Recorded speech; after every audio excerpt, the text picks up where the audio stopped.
우리 환하게 웃으면서 우리 옆에 사람, 뒤에 사람 함께 인사 나눴으면 좋겠는데요. 예수님께서 부활하셨습니다. 이렇게 외치면서 인사했으면 좋겠습니다. 함께 인사하겠습니다. 예수님께서 부활하셨습니다. 네, 예수님께서 부활하셨습니다. 네. 오늘은 나사로와 예수님의 부활, 이 두 차이점에 관해서 말씀을 좀 나누기를 원합니다. 세상 사람들이 가장 두려워하는 것이 바로 죽음이죠. 그런데 세상 사람들과는 다르게 우리 그리스도인들은 죽음을 두려워하지 않습니다. 왜냐하면 죽음을 보는 시각이 세상 사람들과는 다르기 때문에 그렇습니다. 세상 사람들은 죽음이 인생의 끝이라고 생각하고 또 죽음 다음에 뭐가 있을지를 모르기 때문에 불안해합니다. 그러나 우리 그리스도인들은 죽음을 잠자는 것과 같이 생각하고 또 영원한 그 천국으로 들어가는 통로라고 생각하기 때문에 죽음을 두려워하지 않는 것입니다. 여러분, 운전을 하다가 어두컴컴한 터널로 들어갈 때 사실 아무도 두려워하지 않죠. 왜냐하면 터널을 지나가면 금방 밝은 세상이 다시 전개될 것을 알기 때문에 그렇습니다. 잠깐 어두운 터널을 지나갈 뿐이고 그 이후로 계속 어두운 터널을 계속 이렇게 지나가는 것이 아니라 짧게 끝난다는 것을 알기 때문에 그렇습니다. 죽음은요, 우리 그리스도인들에게 하늘나라로 들어가는 터널인데 너무나 짧은 터널입니다. 많은 사람들이 오해하기를 병원에 오랫동안 아프시고 그리고 점점 죽어가는 그 과정을 보면서 죽음이 굉장히 오래 걸리는구나 이런 생각이 드는데 그것은 좀 오해입니다. 아무리 아파도 그거는 살아있는 것이죠. 그리고 죽음은 얼마나 짧게 끝날까요? 1초도 안 걸립니다. 숨이 끝나는 순간 0.0001초밖에 안 걸리고 그리고 바로 천국으로 가든지 지옥으로 가든지 그 다음 세상에서 또 새로운 삶을 살게 되는 것입니다. 또한 우리 그리스도인들에게는 죽음이 마치 번데기가 껍질을 벗고 나비가 되듯이 아름답고 새로운 모습으로 다른 세상인 천국으로 옮겨져 가는 것을 의미합니다. 그러므로 죽음, 우리에게는 두려울 것이 없는 것이죠. 아프리카 우간다에 1970년대에 이디 아민이라고 하는 아주 포악한 대통령이 있었습니다. 이 사람은 엄청난 독재자였는데요. 당시 아민 대통령을 반대하는 사람은 무조건 찾아내어서 죽여버리곤 했다고 합니다. 그런데 이 나라에서 가장 큰 교회를 담당하고 있었던 키파셈 판디라고 하는 목사님에게 어느 날 암살단이 습격하고 목사님께 총을 들이댔다고 합니다. 이제 죽는구나 라고 생각을 하면서 목사님께서 이 암살단원들한테 싱글싱글 웃으면서 이렇게 이야기를 했다고 합니다. 날 죽이러 오셨습니까? 죽기 전에 잠깐만 기도할 테니까 그 다음에 죽이시면 안 되겠습니까? 그랬더니 마지막으로 기도하고 죽으면 되니까 기도하라고 이렇게 얘기를 했다고 합니다. 그랬더니 예수님께서 그 마지막 십자가에서 하시던 기도 내용 그대로 이 목사님께서 기도를 올린 것이죠. 하나님, 여기 이 사람들, 저를 죽이러 온 사람들, 이 사람들이 자기가 무엇을 하고 있는지를 모르고 있습니다. 불쌍히 여겨주시고 이들의 죄를 용서하여 주옵소서. 그러면서 맨 마지막으로 큰 소리로 아버지여 이제 내 영혼을 받아 주옵소서 라고 외치고 마지막으로 예수님의 이름으로 기도하였습니다. 아멘 했는데 맨 마지막으로 예수님의 이름으로 기도합니다. 아멘 했더니 이 암살 단원들도 기도를 듣다가 같이 자기네들도 모르게 아멘 그러더랍니다. 그리고 나선 우리를 용서해달라고, 우리의 죄를 용서해달라고 기도해 주신 것 감사합니다. 그리고 나서 그냥 가버리더라는 것이죠. 나중에 사람들이 목사님한테 물어봤습니다. 목사님, 그때 총을 들이밀었을 때 이제 죽는구나라고 생각했을 때 두렵지는 않았습니까?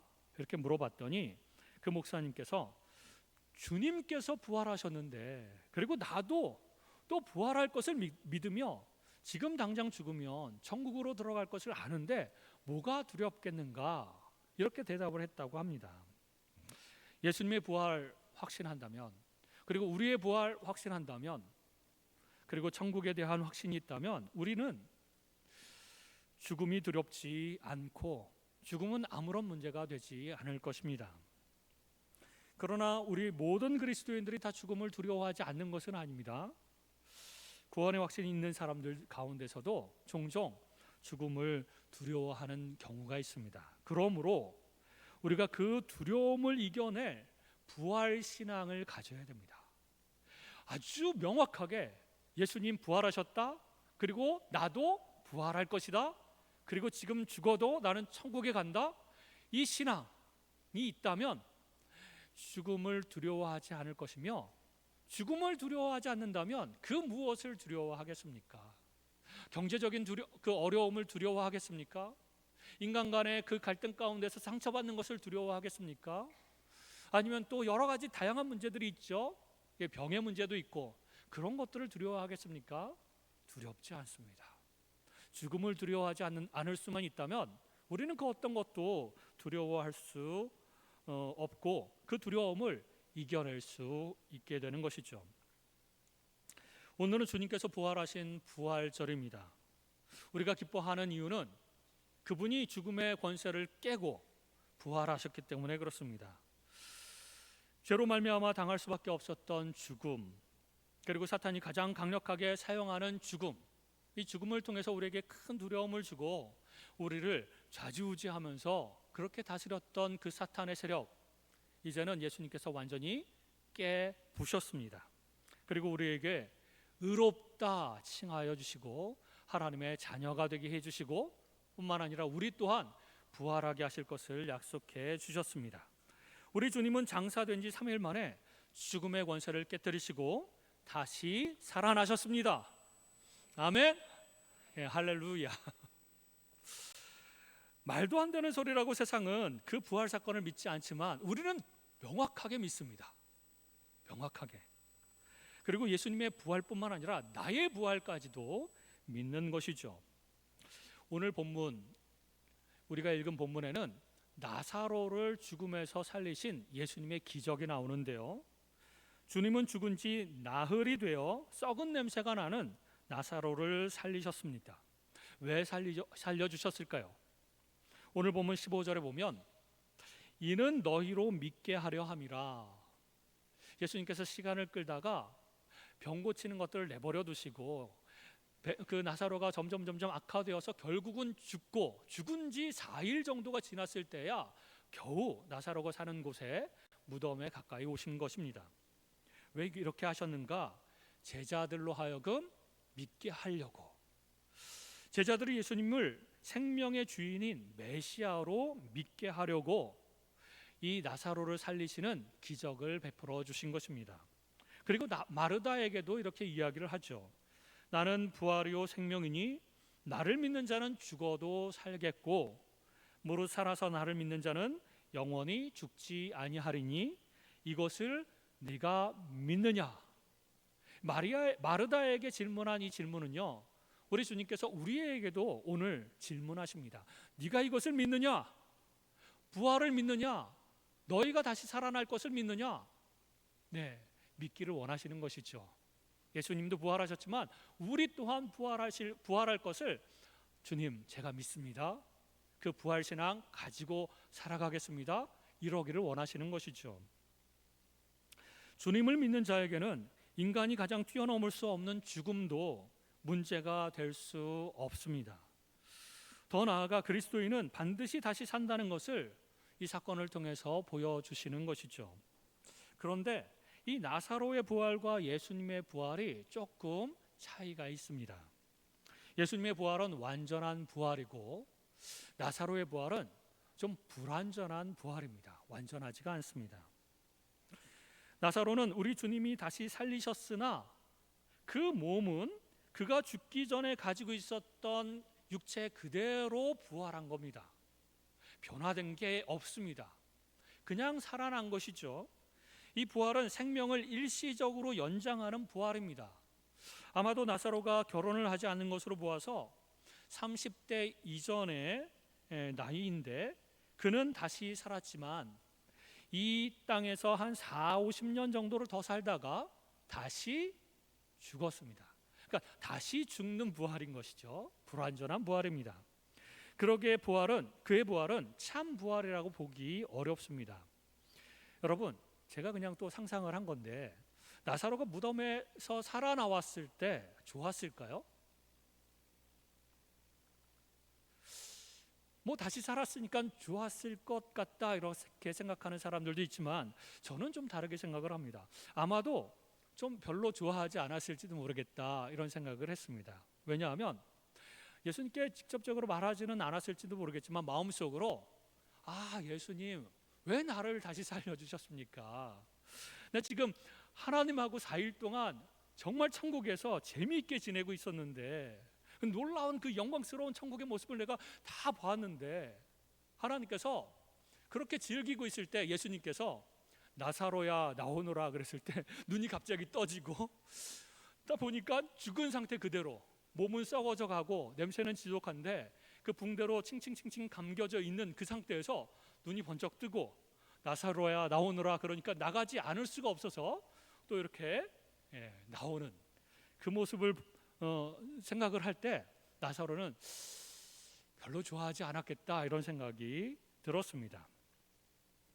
우리 육체는 불완전하고 한계가 많습니다. 작은 바이러스 하나를 제대로 이기지를 못합니다. 우리 인간의 몸이. 그리고 조금만 부닥치면 깨지고 넘어지면 부러지는 연약한 몸인 것이죠.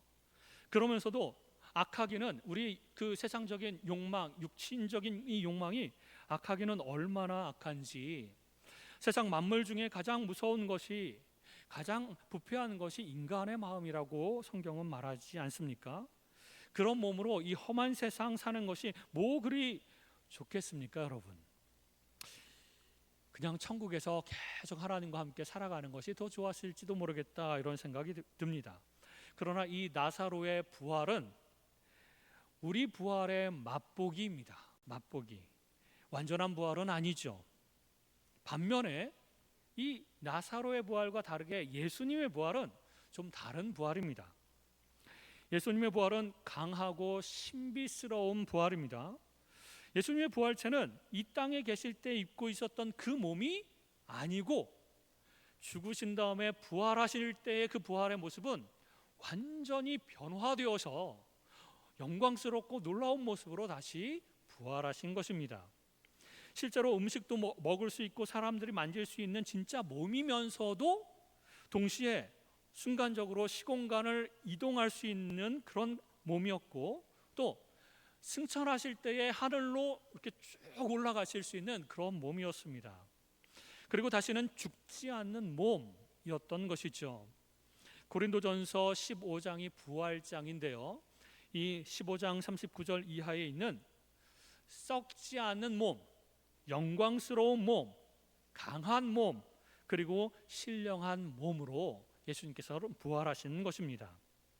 예수님의 부활은 우리 믿는 자들의 첫 열매가 되신다라고 말씀하셨습니다. 이 말은 우리는 그 다음 열매로서 예수님처럼 동일하게 부활할 것이며 예수님의 부활체처럼 영광스럽고 신비스러운 몸으로 부활하게 될 것이라는 것입니다. 나사로처럼 다시 죽고 연약한 그런 몸이 아니라 완전히 새로워진 몸으로 천국에서 새롭게 새로운 삶을 그렇게 살게 될 것이라는 것입니다. 예수님의 부활처럼 우리도 그런 몸으로 부활할 것을 우리는 소망하는 것이죠. 부활 신앙을 가지고 살면 그래서 죽음도 두렵지 않습니다. 여러분, 죽음이 두렵지 않으면 다른 무엇도 두렵지 않을 것입니다. 죽음이 가장 두려운 것이니까. 그러므로 여러분, 예수님께서 부활하셨다. 그리고 나도 부활할 것이고, 그리고 지금 죽어도 나는 천국에 갈 것이다. 그리고 이 세상에서 삶을 살아가는 것은 이제 그 부활 신앙을 가지고 그 어떤 것도 나는 두렵지 않다. 왜? 죽음도 두렵지 않기 때문에 이제 경제적인 문제 두렵지 않다. 다른 사람한테 상처받는 거 두렵지 않다. 또 여러 가지 병의 문제, 연약함의 문제, 여러 가지 문제들, 가정의 문제들 두렵지 않다. 그 어떤 문제가 내게 찾아와도 나는 두려워하지 않는다. 하나님께서 나와 함께 계실 것이고 나는 하나님께서 인도해 주실 그 선한 삶을 살아갈 하나님의 자녀이므로 나는 두렵지 않다. 두렵지 않다. 이것이 부활신앙이 우리에게 주는 그런 마음입니다. 여러분, 우리가 그렇게 부활신앙을 가지고 담대하게 주님과 함께 이 세상을 살아가는 저와 여러분이 되시기를 주님의 이름으로 축원합니다. 기도하겠습니다.